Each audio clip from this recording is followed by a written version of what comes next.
NYC. Cactus Rose NYC is a native Americano trio featuring indigenous singer-songwriter activist Candia Crazy Horse from the Pamunkey Nation, indigenous guitarist Lonnie Harrington, Seminole, Shawnee, Choctaw, Cherokee, and guitarist Jeff McLaughlin.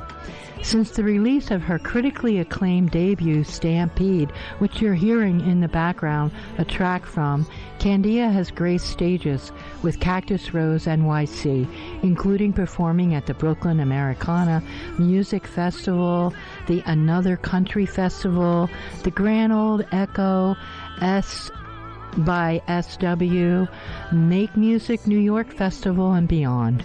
In 2022, Candia served as a judge of the Hamburg, Germany's Reeperbahn Festival on their Anchor Award Board. She performed at Lincoln Center's David Griffin Hall in July of 2023 as part of the Songs of the Living Choir in the Afrofuturist opera Parable of the Sower, written by Bernice Johnson Reagan, Sweet Honey in the Rocks. And in December 2023, Candia received the Color Me Country Grant from the Newport Festivals Foundation. Cactus Rose NYC plays throughout New York City, Lenape-Holkin area, where they're based.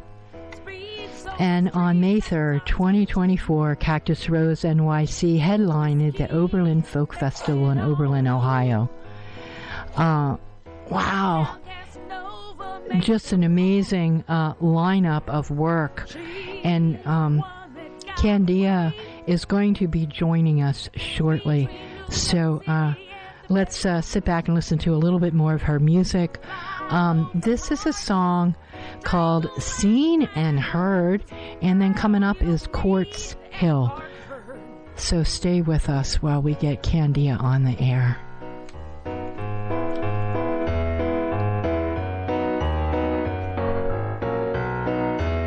Some of your music from the Stampede. Here we are.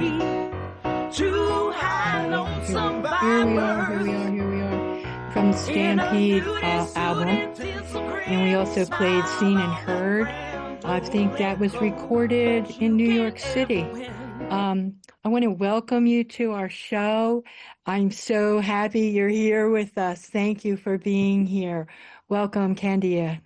Yes. Sama Wingapo Basconi for having me on the show. Yeah, absolutely. Good afternoon. Good afternoon. I appreciate you reaching out. Yeah.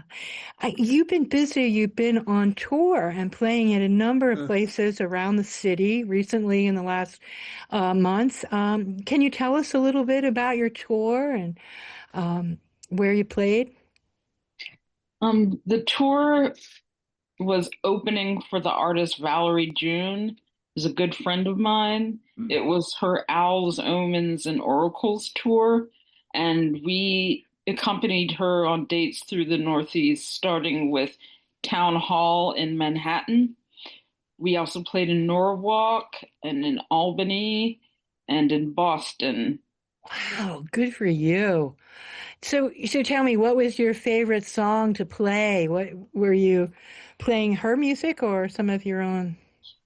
No, I was playing all originals of mine, and a song that stood out, Bury My Heart at Rock Creek Park, because it has a clapping section, and the audiences clapped along with me during the song, and that showed me that I had them engaged. Yeah. I love that song. It's such, it has a feeling of timelessness in a way, because it's that, it's that what we have on us, our hands and our voice, and you were doing that so beautifusly on the Well, it's definitely based on old-timey music and Appalachian folk, so it should have a more historical sound that reaches back to those roots in the Southeast. Yeah, it certainly does. There was another song too. or maybe that was the same song where you're talking about you and your sister and as young girls. Yes, that one's it. I have a twin sister who's an art Oh, historian. And right uh-huh. now she's doing a big project at work where they're releasing a catalog raisonné of Romare Bearden's art. She's very busy with that this Oh, month. wow. But tonight I'm actually getting her out to see some music for Black Music Month. We're gonna go see the Ebony Hillbillies play at the Metropolitan Museum. Oh, cool. Oh, that'll Well, be fun. So yeah, she doesn't like that I refer to her in that song, but it was about the It's a factual story. thing that we moved together to Africa when we were 8 years old. We moved to Bamako, Mali. My wow. mother was the U.S. ambassador to Mali at that time. Wow, what an experience. And can you talk about that a little bit more? Well, we moved with my mother. She was very powerful in her position. She was appointed by President Carter. And we also went to school there, first in a class called Étranger, where we learned French. We had a teacher who spoke some Spanish, which was our first language. So we kind of tried to piece together learning French through that method. And then we went on to regular classes at this school called Liberté à Lycée. And we got to see and experience the Bambara culture and also Hmm. the Tuareg culture, the beginnings of what is now desert rock, played by Tinariwen and Bombino and all those artists. I saw like the roots of it happening at that time. Wow. Wow. And how old were you then? 8. Wow. Wow. Excellent. Oh, that's so cool. I think those experiences of our youth it must still be with you, and left such a grand impression. Yeah, it did. I'll never forget that time because it was a major cultural shift for us. Hmm. Mm-hmm. Mm-hmm. So, how do you use the language now? Do you still use the French language much, or? I don't speak it in public so much. I still have dreams in French, Oh, and Oh, I remember random books and stuff that we had to read at school because we also went to the Lycée Français in Bethesda after we moved back to the States. So we were there in total for about 8 years, and hmm. I mostly speak French and some form of Spanish with my twin sister, not so oh. much with people out in public. Yeah, yeah. But your indigenous roots, can we talk about that a little bit? Sure. Tell us about it. How did that Well, come out? oh, well, one half of my family is descended from the Pamunkey Nation, which is from Tidewater, Virginia, DC, and Maryland, what they call Atan Akamic, Hmm. Okay. and Yeah. that's our homeland. And when I was little, my parents were in the civil rights movement and Black Power movement, and they were Pan-Africanist, of course. So there wasn't a real focus on our indigeneity. I always knew that it was in our background from my grandmother and so forth, but it wasn't really culturally in our mix. It wasn't until I moved from Accra, Ghana to Lenape-Hoking, which is New York City, when I was 19. After that, in my 20s, is when I started to get really enmeshed in Indian country and saw people like John Trudell and met him and spoke to him and met Wow. other people around the city that were coming from different nations. And that was really the start of my connectivity to my indigeneity. Hmm. And later on, I got on the powwow circuit, which I'm still on. And I met a lot more people through there, including my bandmate Lonnie Harrington, who is Seminole, Shawnee, Choctaw, and Cherokee. and Mm-hmm. he's an elder that's well known in this area. He gives presentations on indigenous cultural matters at schools and at other institutions. And he's also in several drum groups. Mm-hmm. Hmm. So, Yeah, yeah, it's just that's great. become a total way of life. Yeah, I guess it has for you. And the Stampede album came out a couple years ago now, but we played Cabin in the Pines and Courts Hill. We were playing as we got on the air here with you. Okay, Can Court Hill's can my favorite. can you talk about the album a little bit and how that came about? Um, I was visiting my friend Jennifer Harima from the band Royal Trucks and Black Bananas, those two bands. Oh, She's from my hometown, and I was visiting her in Los Angeles where she lives, what our Tongva relatives call Tovangar. And I was I took a Buffalo Springfield CD from her garage because they were my favorite band. And we were playing it in the car while she was driving, and I was singing along to the songs on the CD. And all of a sudden she turned to me and said, "You should write me a song."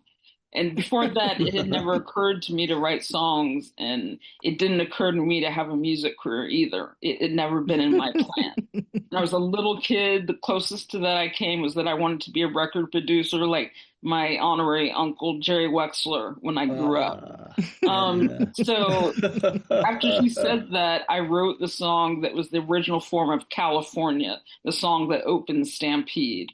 And after that, several shifts happened, and then it wound up that I got this opportunity to record my debut album with a team that was led by the producer, keyboardist, and musical director for Shakira, Albert Oh, Menendez, wow.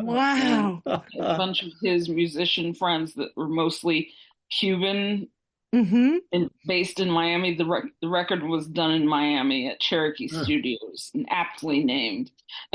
Um, so Wow. it it just I wanted to make a, an album in tribute to my mother, who walked on to join the Ancestors not long before that, Oh. and I decided I didn't want to write a biography of her, or I didn't have the means to make a documentary Hmm. film, which my friend Joe Martin did about his father, Arif Martin. But the album was the thing. She really gave me music because she was a jazz fanatic, and because of her, I knew who sidemen were when I was a really little kid. I knew all these complexities about music because of her and her love Oh. for Yeah. Oh, jazz and African music and Motown pop. So Wow. Yeah. that seemed like the right thing to do to honor her memory. wow. Oh, sweet. Wow, you've had some incredible experiences. And wonderful now too that you continue to kind of be an advisor with the Native American Music Awards and the Native American Hall of Fame.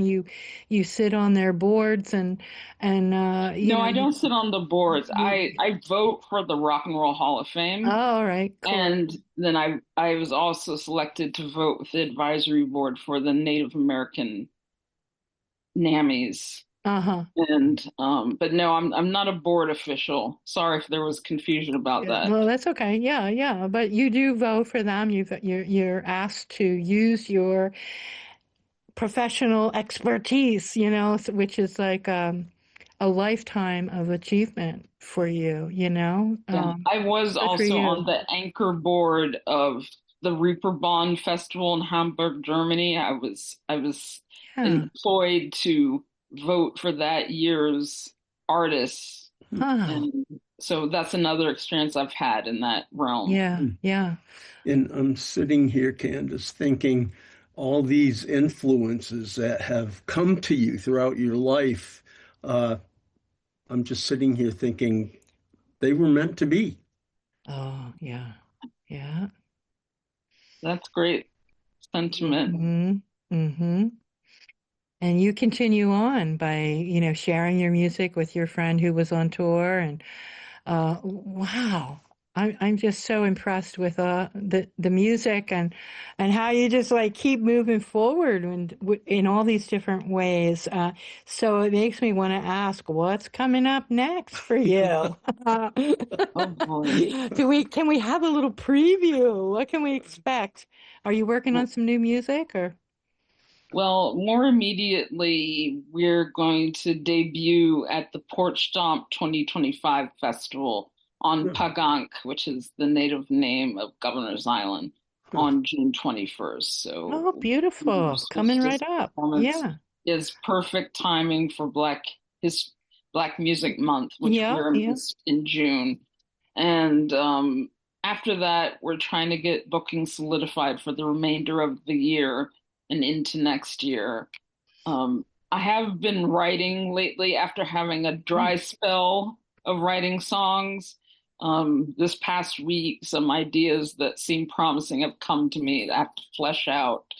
But there's two recording projects I want to do before these songs would see the light.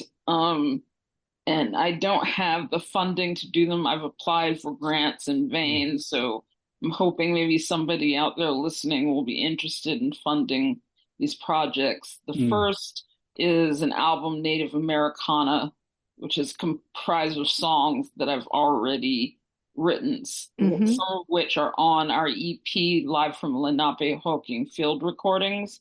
Mm-hmm. The Lanaga, the Gold Rush, that's one of the main ones that would be included on the studio album. And then I want to do a project for the 250th anniversary of America, which is next year, Mm. um, from an indigenous perspective. Oh, So beautiful. I've Yeah. been assembling songs for that, trying to sort out which ones would fit well in such a project. But Mm-hmm. again, it's pretty time sensitive, so we need somebody to kind of come in from somewhere and help us fund getting it done Wow. and mixed and mastered. Wow. Yeah, it's big work. Yes. And yeah, yeah. It's obvious you have a lot of creative energy.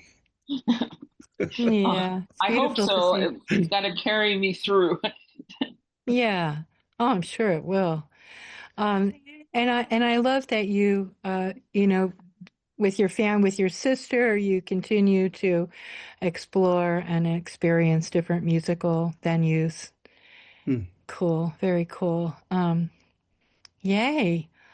Wow. Well, we kind of moved real fast through your life there. Can we go back a little bit and maybe talk about some of your other musical adventures when you were younger and how that might have influenced what you have today, what you're doing Sure. today? Um, what would, you talked about being in school in Bethesda, Maryland. There was probably a lot of diversity there. What were some of your most outstanding memories that you might have that maybe have influenced your musical career when you were younger? Well, that school was very diverse because it was the French International School. And Hmm. there were students from Africa, students from Belgium, students from Holland, students from France, and all around Latine students. Hmm. And that was the 80s, so the music we listened to was not so great. When I reflect on that time, my favorite singer was Boy George and also Annie Lennox and Cyndi Lauper. That's about it. I mostly can't, I find music of the 80s unlistenable now. But at the time, I was really young, and that was what was au courant. So we Yeah, listened yeah, to it and had a lot of parties at the weekends where we danced to those songs. yeah, yeah. I wasn't studying music. When I was 13, my mother bought me a guitar because she wanted me to be the next Odetta, Hmm. and I just couldn't master the guitar. I just couldn't play it. And that was the only kind of memory I have of trying to come towards music. We had music class at the lycée, and there were times when we were selected to sing for the chorus. We had concerts at the end of the term, and I did that. And then when I went to boarding school later in Western Massachusetts, I hung out with the people who had bands on campus. Our school was a very big Grateful Dead school, so I got really into them, and people would just like vanish when they came in the area. They'd all be out at shows, and there were certain musicians that were deemed cool by consensus because they would have Dead cover bands, or they played classic rock, which then wasn't so much called classic rock, I guess, but that's what it is now. Right. And that's also when I discovered some very important artists to my life and my inspiration. The number one being Buffalo Springfield when I was 14. Yeah. I discovered their albums. I think I got Buffalo Springfield again, and that was the beginning of a lifelong obsession. I also started buying Richie Havens records at the same record store, and he is a major influence on me, being Afro-Indigenous artist. He really was the connector between the older Southeastern string bands and front porch pickers through his folk music up to the present. He kind of stood as a lone figure when I was little that was doing that. This was also Taj Mahal was doing that, but my parents didn't listen to him, so I didn't really know about him till years later. I also had a radio show briefly. I played a lot of Donny Hathaway and Roberta Flack. I just read a piece about Donny Hathaway this morning, so he's on my mind. It's Black Music Month, so I'm reflecting on all the great artists of the past 50 years or so that made an impact on Black music and helped it thrive up until this day. Because last night I watched the BET Awards, and judging on that, the music is not in a good state. They had Stevie Wonder present an award to Jamie Foxx, but he didn't perform. And the rest of it was just a lot of half-naked bodies and men with their pants sagging down. And I know if I say that, I sound like an old curmudgeon, but it's really disappointing. Okay. We just lost Sly Stone, and he was such a major genius and revolutionized Black music. Absolutely. And up into through the hip-hop days, even people like Public Enemy were palpably influenced by Sly Stone. And when we have such major figures as that, I expect the music to be at a much higher level than it currently is. But I don't know too much about it because I only listen to a lot of really old-timey music in my spare time, what little I have to listen to records these days. I don't follow the current pop and hip-hop scenes at all. Before, with my prior band, Spirit of 76, I used to play in the Brooklyn country scene. And I mostly know people still left over from that around town. So, But that's the summation of my younger years before I turned into a young adult. Wow. What my musical experiences were. Amazing influences. I always ask musician friends, you obviously create music and lyrics. Do you do any visual art or poetry or any other kinds of arts at all? I used to do both. When I was growing up, I did a lot of drawing and painting. The vaguest sense I had when they would ask you, "Oh, what do you want to be when you grow up?" I said an artist. I had a really great teacher, Mylène Fallou, at the lycée, and she really encouraged my working in different mediums.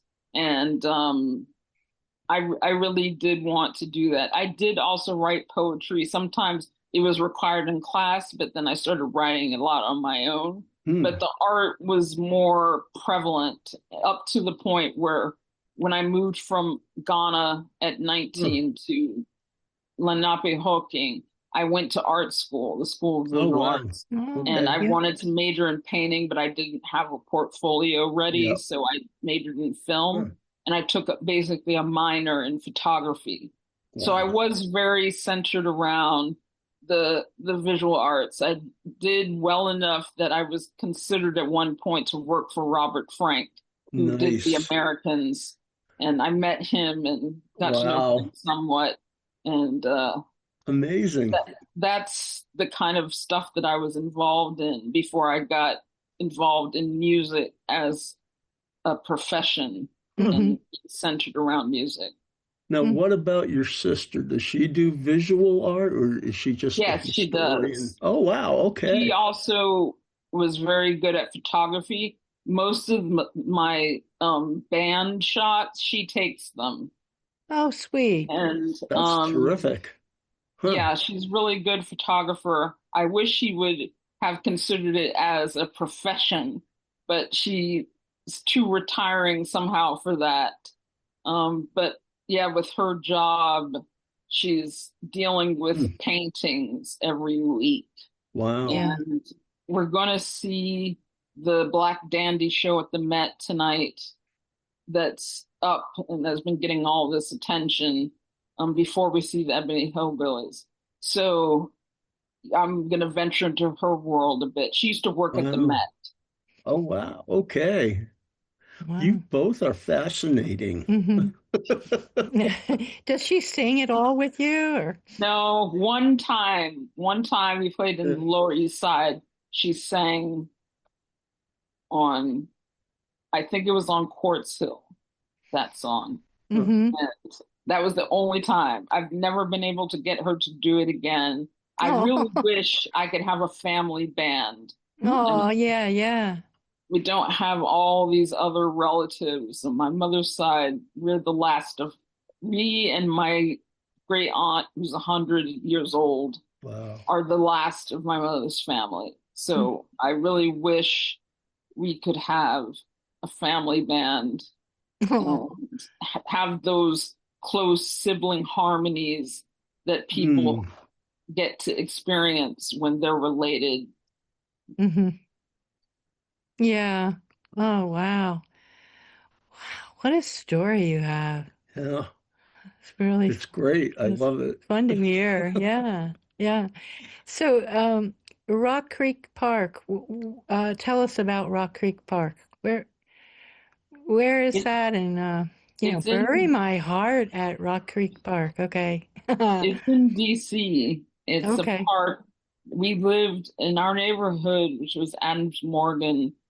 The part where we lived bordered on Rock Creek Park. And basically, most days to cut through the city by car, my mother would drive through it. We also used to do jogging with her there every Saturday Um, morning, Hmm. and people would have a lot of cookouts there. It mm-hmm. kind of just intersects the center of the city in a Oh. certain way. And there was a song in the 70s when I was growing up called Rock Creek Park by the Huh. Blackbirds. There was a Oh, big hit wow. in black radio.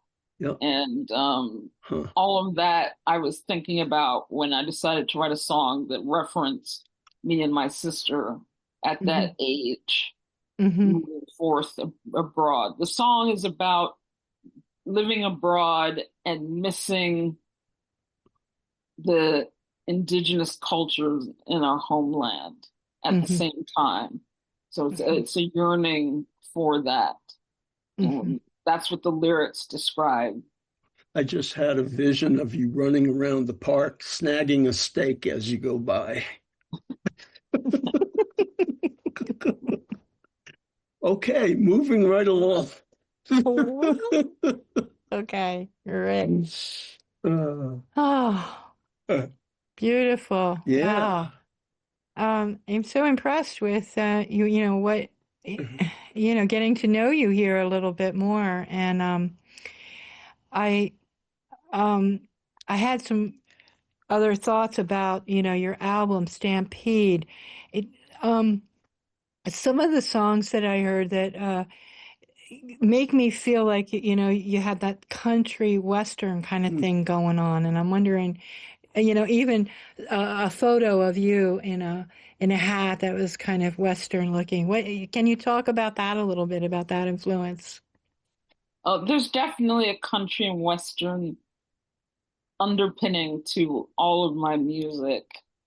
Old time country, but Yeah. and country adjacent is what my genre is, Native Americana. It's all influenced by rural music from the southeast of Turtle Island. And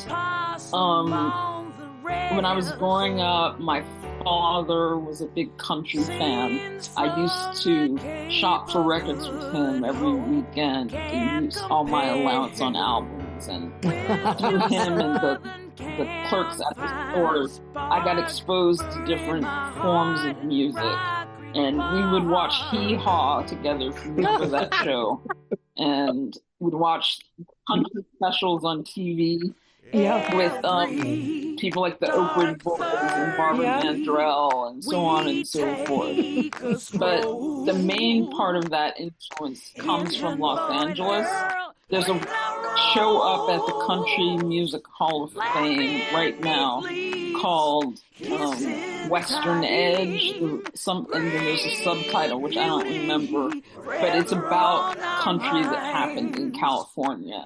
And that sound of bands like the Buffalo Springfield that did folk and mixed country into their sound. And in Laurel Canyon, there's people like Michael Nesmith and, of course, Graham Parsons. My favorite singer, Gene Clark. They're all the Byrds, of course. Chris Hillman being a major player. I got to see him live once with Herb Peterson, fortunately. That Californian brand, and back to Buck Owens, had just a major influence on me. Through the radio as a child, I heard Crosby, Stills and Nash and Young and all of those artists. And so I learned about the twang from that strain. Well, you do it well. You do it well.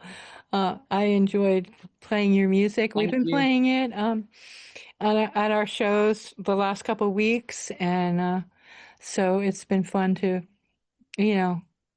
just hear it. And I think I got more into a groove playing it a couple times as a DJ. Like just kind of building up to this interview today.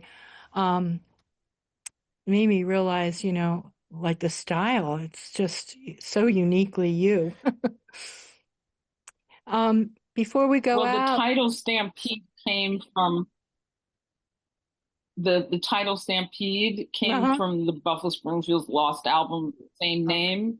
Yeah. And when you listen to Quartz Hill, Ben Peeler, the guitarist on the project, he played respectively the guitar styles of Crosby, Stills, Nash, and Young. Somewhere I have a file that has just the guitar parts amassed, but I don't know where it is right now. But you can definitely hear it in the song if you listen closely. Yeah, yeah. I just want to introduce you to the third member of our crew here, who is minding the broadcast board. I'm going to flip around the computer so you can say hi to Carolyn. Where are you, Carolyn? Well, hello. Can you see? Hello. Oh, here, yes. He's minding the board for us. All right. Okay. Thank you. It takes a whole crew to get this thing on the air, and we stumbled a little bit in More the power beginning. to you. I'm a real analog girl, so the high tech moves me. Yeah, well, it's a challenge, but we manage, and Luckily, we have this thing called editing, so we can edit out our fumbling as we get it together here. It's been such an honor, Candia Crazy Horse, to have you here. Cactus Rose NYC is the name of the group, and it's just been an honor. Rick, in closing, do you have any comments? I just want to say thank you, Candace, for being on our show today. It's been a real pleasure and an honor. Mm-hmm. It's just been so fun to hear about. Thank you for having me. I really appreciate it. Yeah, it's been fun to hear about your life and all the things you're involved in and the influences, and good for you. And please enjoy yourself with your twin sister as you venture out to hear the music and everything. All right. Yeah, the Ebony Hillbillies are good friends of mine, so it's a great chance to support them. And it's good at this month being Black Music Month for them to be celebrated.